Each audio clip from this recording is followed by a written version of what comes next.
The sixth option in the chart menu shows the undo and redo arrow keys.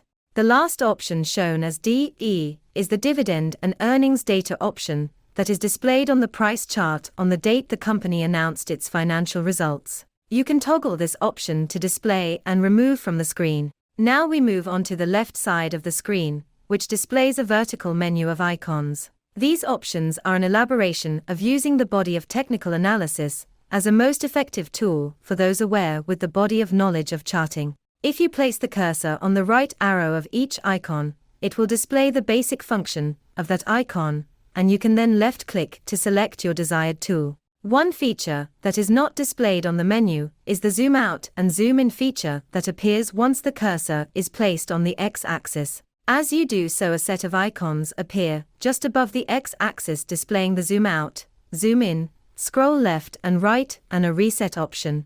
This concludes the introductory tutorial on how to access the charting option on our research portal.